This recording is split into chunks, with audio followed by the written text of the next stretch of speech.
Major ધ્યાનચંદજીની જન્મજયંતિની ઉજવણીના ભાગરૂપે national sport day celebration કરવામાં આવ્યું. રમતગમત, યુવા અને સાંસ્કૃતિક પ્રવૃત્તિ વિભાગ ગુજરાત સરકાર દ્વારા આજે માંજલપુર સ્પોર્ટ્સ કોમ્પ્લેક્સ ખાતે ખેલરત્ન મેજર ધ્યાનચંદજીની જન્મજયંતિની ઉજવણીના ભાગરૂપે આજે સ્પોર્ટ્સ ઓથોરિટી ઓફ ગુજરાત અને જિલ્લા વહીવટીતંત્ર વડોદરા દ્વારા આયોજિત નેશનલ સ્પોર્ટ ડે સેલિબ્રેશન કરવામાં આવ્યું હતું.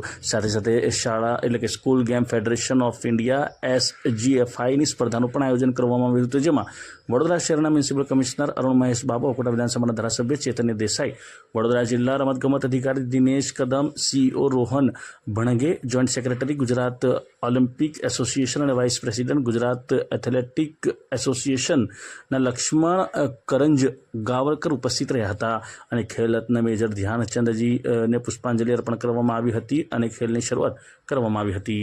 આજે જિલ્લા વહીવટીતંત્ર દ્વારા આયોજિત જે નેશનલ સ્પોર્ટ્સ ડે છે, ઓગસ્ટ 29 થી 31 સુધી ભારત સરકાર અને રાજ્ય સરકારની માર્ગદર્શન હેઠળ અહીંયા કાર્યક્રમ આયોજન કરવામાં આવ્યું છે માંજલપુર સ્પોર્ટ્સ કોમ્પ્લેક્સમાં.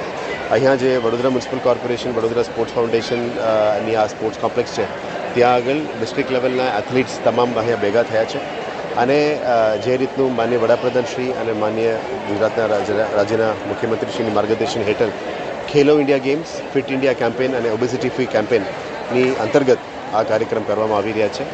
આજે મેજર ધ્યાનચંદને પણ અમે યાદ કરીએ છીએ, જેને ભારત માટે 3 ઓલિમ્પિક મેડલ્સ લાવ્યા હતા અને ભારતના નેશનલ સ્પોર્ટ્સ જે હોકી છે એમને વેગ આપવા માટે એમની ખૂબ સારું એક ફાળો રહ્યું છે. મેજર ધ્યાનચંદને આજ યાદ રાખતા તમામને 1 घंटा खेल के मैदान में જે ભારત સરકારના સ્પોર્ટ્સ મિનિસ્ટ્રી દ્વારા જે મોટોને વેગ આપવામાં આવી રહ્યા છે, એ અંતર્ગત તમામ બાળકો, વાલીઓ બધાને 1 કલાક માટે કોઈ પણ સ્પોર્ટ્સ એડોપ્ટ કરવું જોઈએ. ફિટ ઇન્ડિયા કેમ્પેન અને ખેલો ઇન્ડિયા કેમ્પેન અને ઓબેસિટી ફ્રી કેમ્પેનમાં મેક્સિમમ ટાઈમ અમે હેલ્થ અને મેન્ટલ ફિટનેસ માટે અમે વધારે ટાઈમ આપવો જોઈએ, જેથી કરીને આવનારા પેઢી પણ ફિટ રહી શકે. અને આપ જાણો છો, આખા ભારતમાં 65% યુથ પોપ્યુલેશન છે. અમે સારી રીતે પ્રોડક્ટિવલી યુઝ કરીએ એટલે જે વિકસિત ગુજરાત અને વિકસિત ભારતની જે કલ્પના છે એ પણ સારી રીતે સાકાર થઈ શકે. આવનારા દિવસોમાં આપ જાણો છો, ગુજરાત ઓલિમ્પિક ગેમ્સની પણ તૈયારીઓ કરી રહ્યા છે, કોમનવેલ્થ ગેમ્સની તૈયારીઓ કરી રહ્યા છે અને world fire and sports police ગેમ્સની પણ તૈયારીઓ કરી રહ્યા છે.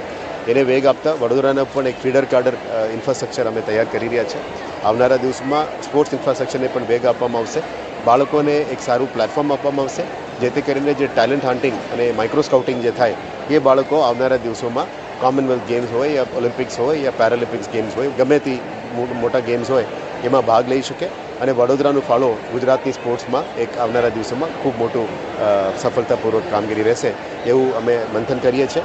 અને અહીંયા જે કાર્યક્રમની આયોજક કરવા બદલ જિલ્લા રમતગમત અધિકારી અને VSPFની ટીમ અને એથ્લેટિક ફેડરેશનની ટીમ એમને અમે આભાર પણ માનીએ છીએ.